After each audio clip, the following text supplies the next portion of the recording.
Donc Gérard, ce matin, vous avez souhaité nous parler du conflit russo-ukrainien, puisque Vladimir Poutine a donc décidé d'instaurer la loi martiale dans les 4 territoires annexés. Une montée en tension, alors que même sur le terrain à Kherson, les civils sont évacués par les Russes. Une évacuation avant l'offensive ukrainienne, dit Moscou. Une déportation, dénonce Kiev. Voilà beaucoup de questions, n'est-ce pas? Oui, oui. Bon, alors, pour commencer, concernant l'aspect, effectivement, décision de loi martiale, la loi martiale revêt différents aspects. Premièrement, elle a un aspect psychologique, c'est-à-dire que l'on met effectivement toute la zone concernée en état de guerre totale. Puisque donc les autorités militaires, dans le cadre de la loi martiale, Mars, dieu de la guerre, oui. Donc une loi martiale, eh bien les autorités militaires prennent le pas sur les autorités civiles.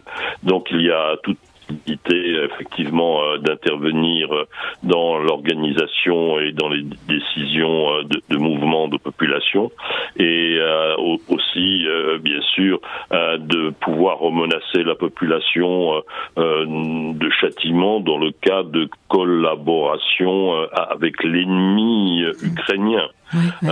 Puisque l'on sait que bien sûr bon nombre d'Ukrainiens dans les territoires occupés par les Russes, eh bien envoient de temps en temps des informations sur la présence d'unités ou d'équipements. Donc il y a là une volonté de mettre tout à l'équerre et de favoriser donc une organisation militaire complète du terrain. Ça c'est l'essentiel de cette décision, et aussi pouvoir faciliter d'éventuels, moi je suis très prudent sur les mouvements de population, sur les replis, on aura peut-être l'occasion d'en parler autour de Kherson, oui. Parce que bouger en état de guerre des dizaines de milliers ou 50 000 personnes, ce n'est pas une petite affaire. Bien sûr, bien sûr. Alors oui, vous parlez de Kherson, que peut-il se passer à Kherson? Mais tout d'abord, il y a 15 à 20 000 soldats russes qui sont pratiquement pris dans la nasse de Kherson. Alors pourquoi? La ville de Kherson est sur les bords du grand fleuve Dniepr, et la ville est de l'autre côté du fleuve, c'est-à-dire au nord, si je peux dire, sur la rive nord. Donc les Ukrainiens ont cherché à détruire toutes les voies de communication, tous les ponts. Donc cela conduit les Russes à installer des pontons, donc des systèmes militaires par lesquels donc on passe infiniment moins de trafic, et qui peuvent être à tout instant aussi pris pour cible. Donc le ravitaillement de ces militaires russes pose donc question dans le temps, aussi bien un ravitaillement alimentaire que un ravitaillement militaire. Donc là, il y a un véritable problème pour l'armée russe, qui n'a pas vu venir le problème et qui n'a pas mis en place de plan B. Le plan initial, il y a maintenant 9 mois, était après Kherson de prendre Mykolaïev, et de Mykolaïev de foncer sur Odessa. Mais Mykolaïev n'a pas été pris, et donc on s'est retrouvé, les Russes se sont retrouvés un petit peu bec dans l'eau, pardonnez-moi cette expression, à Kherson. Et maintenant, est-ce que les Ukrainiens vont décider? Il y a deux attitudes possibles, ou bien une attitude offensive, ou bien une attitude de siège, en disant de toute façon il n'y aura pas de ravitaillement, ou le ravitaillement sera très difficile, donc ces troupes sont amenées à se rendre. Voilà le plan A ou le plan B. Pour le moment, nul ne sait ce qui va advenir de cette situation-là. Il est bien évident qu'avec le froid, avec l'hiver, oui. La situation pour les troupes russes va devenir très difficile. Ça va compliquer les choses. Oui, d'ici 2-3 mois, il risque d'y avoir encore des évolutions probablement. Ah oui, bien avant ça. Bien. Alors, une autre question, Gérard Vespierre. Comment expliquer les lourdes frappes russes sur les infrastructures énergétiques ukrainiennes et les populations, forcément? Mais écoutez, je pense que c'est une prise d'otage. Les ressources énergétiques ukrainiennes sont prises en otage par les Russes.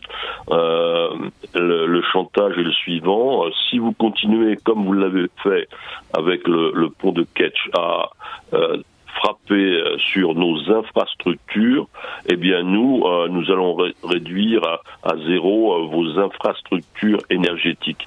Et donc, d'après ce qui est évalué, il y a à peu près un tiers de la capacité de production d'électricité qui a été détruite par la Russie. Donc voilà, l'Ukraine se trouve dans une situation difficile et elle est amenée à avoir ce dilemme, ou bien je continue effectivement à frapper sur le territoire maintenant contrôlé par la Russie, pas russe mais contrôlé par la Russie, et j'encours d'autres frappes qui vont diminuer ma capacité de résistance.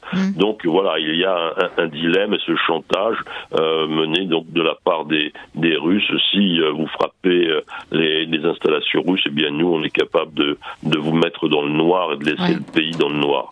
Donc c'est un choix effectivement très très difficile, mais je pense que les Ukrainiens sont suffisamment inventifs et pour essayer de contourner cela, mais ce sera pas facile. Oui, ce sera pas facile. Il y a une autre, il y a un autre sujet quand même très sensible en ce moment.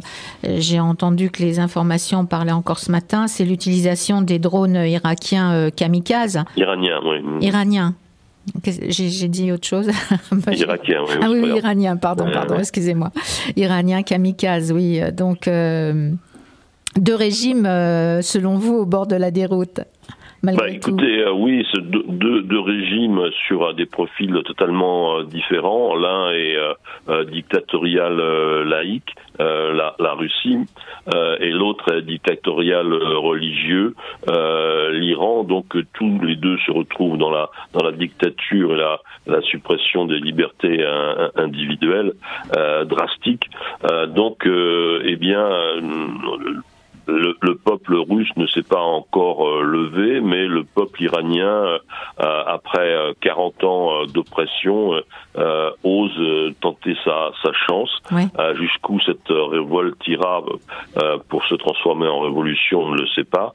Mais je pense que les 2-3 semaines prochaines vont être absolument clés. Donc ces deux régimes sont liés par, en quelque sorte, leur sort politique, alors que les deux pays, n'est-ce pas, il faut faire le distinguo entre les régimes et les deux pays. Les deux pays, ce sont des frères ennemis, parce que tous les deux sont riches en pétrole et en gaz, tous les deux se trouvent aux portes de l'Europe, donc tous les deux ont les mêmes richesses et le même client potentiel.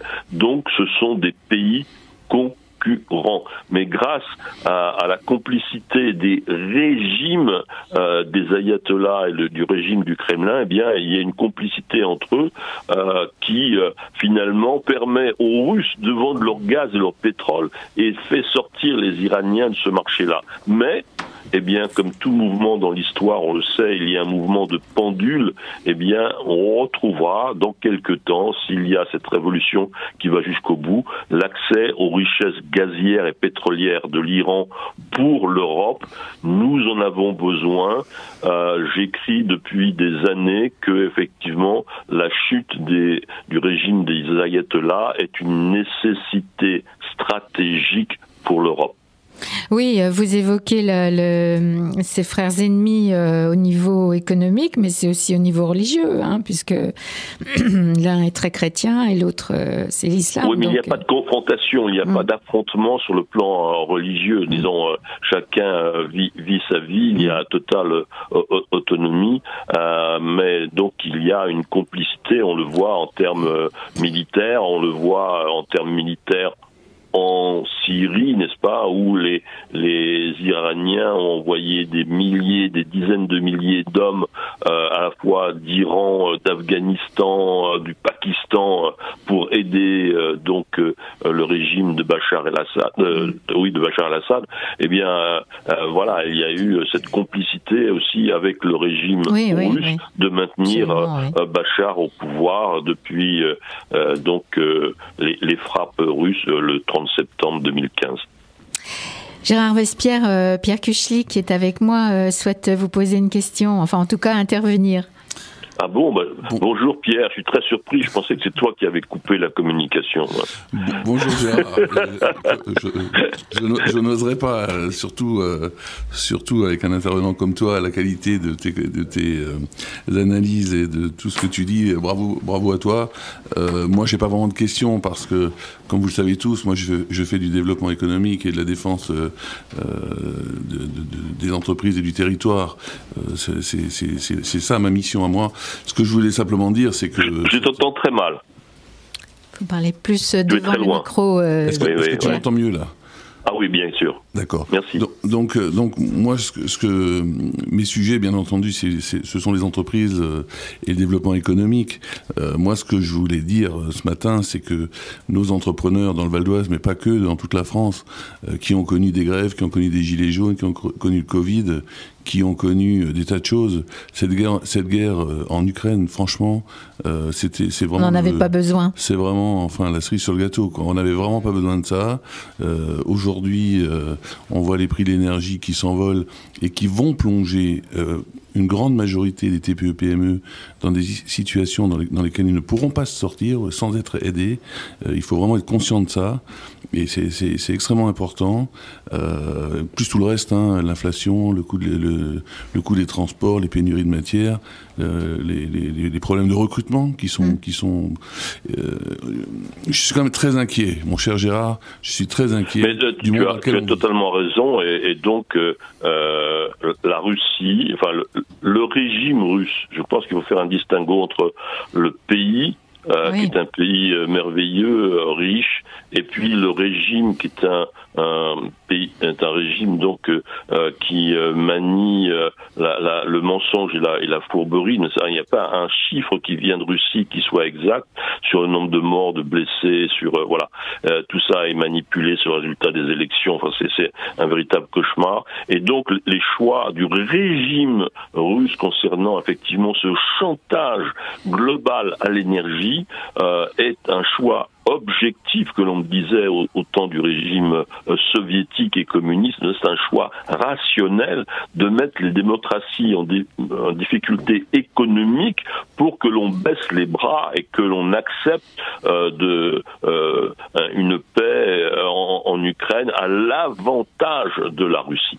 Donc ceci est un choix et effectivement nos dirigeants ont un dilemme: jusqu'où faut-il aller pour maintenir à la fois la puissance de nos valeurs, l'affirmation de nos valeurs et l'affirmation de notre système industriel, comme tu l'évoques. Merci Gérard. Je voudrais encore une petite question qui, je pense, est dans les têtes de tout le monde. Après beaucoup de menaces, Vladimir Poutine n'évoque plus les menaces nucléaires. Il évoque maintenant des réponses asymétriques ou proportionnées par rapport aux frappes ukrainiennes. Mais bon, cette menace nucléaire reste un vrai souci pour les... Non, je crois encore une fois, il faut faire le distinguo entre le discours et puis la réalité. Le discours poutinien est un discours de bluff, est un discours de mensonge, est un discours d'influence, est un discours de fake news. Il faut que nous cessions de reproduire in extenso les mots de Monsieur Poutine. Il faut, dès qu'il les prononce, je vais jusque-là, il faut les décortiquer pour les annihiler. Parce que ce n'est destiné qu'à influencer nos opinions publiques, toujours dans le même but, n'est-ce pas, toujours dans le même but d'influencer et de diminuer la résistance des démocraties. Donc le chantage nucléaire était complètement bidon. Il s'agissait de voir les visages des ministres de la Défense et du chef d'état-major au mois de mars, quand Poutine a envisagé la première fois de hisser son niveau d'alerte nucléaire. Ils étaient blancs, verts, gris, mais ils regardaient la pointe de leurs souliers parce qu'ils étaient à l'opposé du bien fondé de cette vision et de cette annonce et de cette information. Donc il y a une doctrine russe militaire du nucléaire. Elle a 75 ans. Ce n'est pas un ancien agent du FSB qui va la changer. Et le feu nucléaire, que ce soit de la part des États-Unis ou de la Russie, n'est déclenché que dans le cas de rupture des intérêts vitaux stratégiques d'un pays, ce qui n'est pas le cas. Bon, bah écoutez, on va rester sur cette note positive, hein, Gérard, si je peux dire, malgré ce conflit. Merci beaucoup, Gérard Vespierre, pour votre analyse, comme toujours, très détaillée, que nos auditrices et auditeurs pourront retrouver dans le podcast de l'émission. De même que je précise que pour retrouver vos écrits et interviews sur toute l'actualité internationale, il faut aller sur votre site internet www.lemondedécrypté.com, dont l'abonnement est gratuit. Merci Jacqueline et bonne matinée à vous, et je suis ravi de vous laisser en d'excellentes mains. Absolument, je vais passer une très bonne matinée, c'est clair. Merci Gérard. Merci Gérard Vespierre.